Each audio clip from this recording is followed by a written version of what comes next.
There is a sentence I have heard repeated my entire adult life, a piece of so-called wisdom passed down at dinner tables across the country. You know the one. Renting is just throwing money away. For years I believed it without question. It felt intuitively correct. A simple truth that required no further analysis. Driven by that belief, I bought my first property far too young, at 21. It felt like the responsible adult thing to do. In reality, it was a costly financial lesson. It taught me common sense can be nonsense, and that math matters far more than mantras.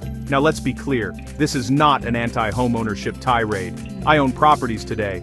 I understand the profound sense of stability, and the pride of having a place to call your own. Owning real estate can be a cornerstone of a rich life and a powerful way to build long-term wealth. But blind acceptance that buying is always superior to renting is financially hazardous. In many scenarios, especially in high-cost areas or if you're not ready to plant roots for a decade, renting can be the smarter financial choice, and the path to being significantly wealthier long-term. The goal isn't to tell you to rent or buy, it's to arm you with tools to dismantle conventional wisdom and make deliberate decisions based on numbers. The entire argument against renting hinges on one simple, seductive idea. When you pay rent, that money is gone forever. But when you pay a mortgage, you are building equity. It sounds so logical. You are paying for an asset, slowly but surely making it your own. Your landlord gets richer from your rent check, but your mortgage payment makes you richer. This is the story we are sold. While it contains a kernel of truth, it conveniently ignores a massive part of the financial reality. The truth is, for many years, a huge portion of your mortgage payment is also money you will never see again. Let's talk about how a mortgage actually works. Amortization.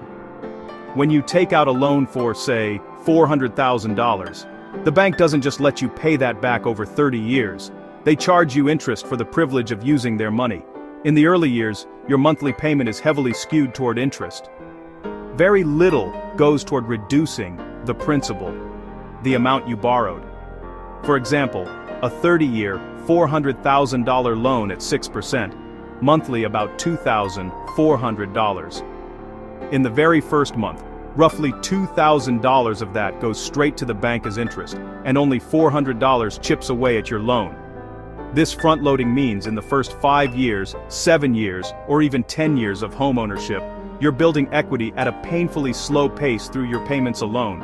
You are, in effect, throwing away thousands of dollars a month to the bank in interest charges. The belief that every mortgage payment is an investment in your future is a dangerous oversimplification. A significant portion of it is simply the cost of borrowing, just as rent is the cost of housing. When you are considering buying a home, most people fixate on one number, the monthly mortgage payment. Online calculators make it easy to see what you can afford, but this single number is a financial Trojan horse. It hides an army of other expenses that will storm your budget. These are the costs that renters never have to worry about. These are not small, incidental expenses. They are significant, ongoing, and can easily add 50% or more to your baseline mortgage payment. First, let's talk about property taxes.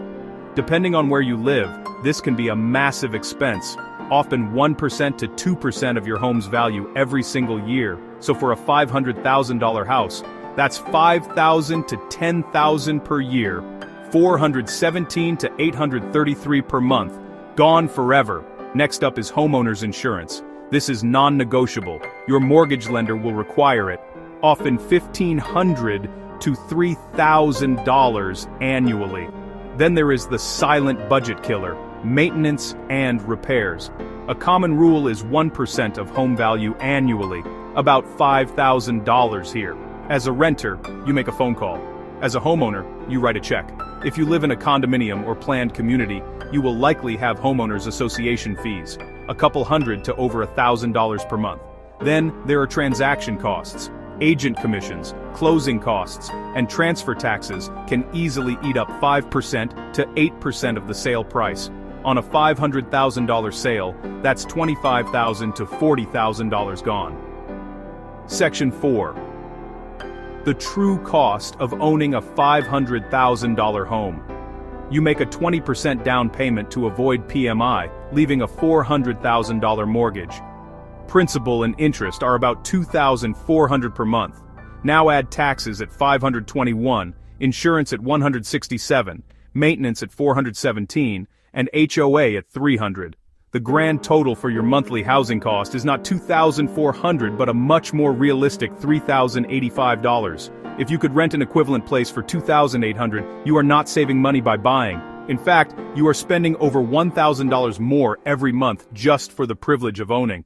Section 5. The renter's secret weapon, opportunity cost. Simply put, opportunity cost is the potential gain you miss when you choose one alternative over another. Owning the $500,000 house costs $3,085 per month. Renting costs $2,800. That leaves a difference of $1,005 every month. A disciplined renter automates investing the difference into a low-cost index fund. At a conservative 7% annual return, compounding is powerful. In 5 years, that stream grows to about $72,000. In 10 years, it exceeds $173,000. The homeowner, after 10 years, has paid down only about $62,000 of principal. The home's value might have appreciated, but that gain is unrealized until sale, and will be reduced by hefty transaction costs. The renter's wealth, on the other hand, is liquid, is diversified, and has been growing tax efficiently in the background. This math dismantles the old adage. Renting isn't throwing money away if you're investing the savings. The 1% rule is a quick gut check. If monthly rent is less than 1% of the home's value, you should seriously consider renting and investing the difference. For a $500,000 home, 1% is $5,000 per month. Renting for $2,800 is a fantastic deal by that metric. Section 6. When buying a home is the smartest move you can make. After everything we have discussed, it might sound like I believe buying a home is always a bad idea. That is absolutely not the case. Owning can be fantastic under the right circumstances. The key is to move from default belief to strategic evaluation. The single most important factor is your time horizon. After about 7 to 10 years, you cross a crucial amortization threshold. More of your payment goes to principal than interest. Buying makes more sense when interest rates are low. You have a substantial down payment, ideally 20%, and a robust emergency fund after closing costs.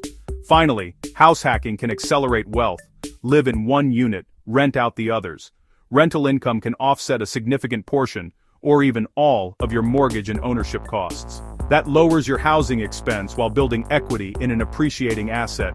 It's one of the most powerful financial moves you can make. Section 7. Your money, your life. It's time to do the math. We have torn down the old tired saying that renting is throwing money away.